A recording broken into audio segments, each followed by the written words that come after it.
سود یعنی بے برکت کرتا اور خیرات کی برکت کو بڑھاتا ہے، اور اللہ کسی ناشکر گناہگار کو دوست نہیں رکھتا۔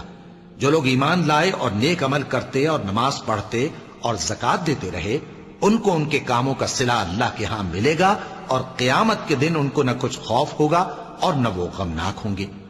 مومنو، اللہ سے ڈرو، اور اگر ایمان رکھتے ہو تو جتنا سود باقی رہ گیا ہے اس کو چھوڑ دو۔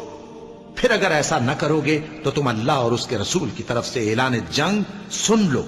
اور اگر توبہ کر لو گے اور سود چھوڑ دو گے تو تم کو اپنی اصل رقم لینے کا حق ہے، جس میں نہ اوروں کا نقصان اور نہ تمہارا نقصان۔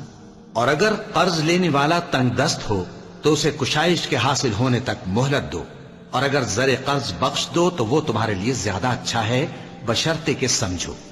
اور اس دن سے ڈرو جبکہ تم اللہ کے حضور میں لوٹ کر جاؤ گے، اور ہر شخص اپنے اعمال کا پورا پورا بدلہ پائے گا، اور کسی کو کچھ نقصان نہ ہوگا۔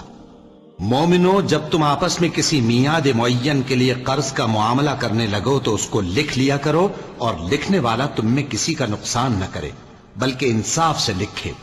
نیز لکھنے والا جیسا اللہ نے اسے سکھایا ہے لکھنے سے انکار بھی نہ کرے اور دستاویز لکھ دے،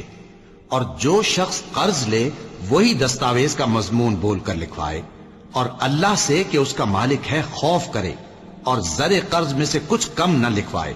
اور اگر قرض لینے والا کم عقل یا ضعیف ہو یا مضمون لکھوانے کی قابلیت نہ رکھتا ہو تو جو اس کا ولی ہو وہ انصاف کے ساتھ مضمون لکھوائے، اور اپنے میں سے 2 مردوں کو ایسے معاملے کے گواہ کر لیا کرو، اور اگر 2 مرد نہ ہوں تو 1 مرد اور 2 عورتیں جن کو تم گواہ پسند کرو کافی ہیں،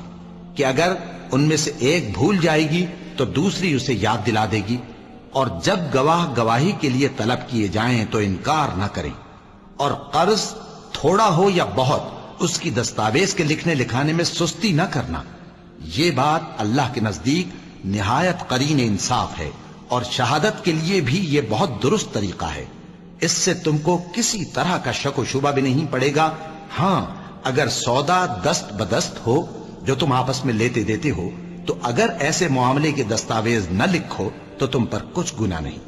اور جب خرید و فروخت کیا کرو، مثلا زمین جائیداد کی، تو بھی گواہ کر لیا کرو، اور کاتب دستاویز اور گواہ معاملہ کرنے والوں کا کسی طرح کا نقصان نہ کریں۔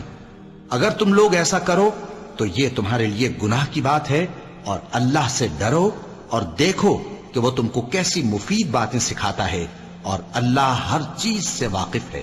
اور اگر تم سفر پر ہو اور دستاویز لکھنے والا نہ مل سکے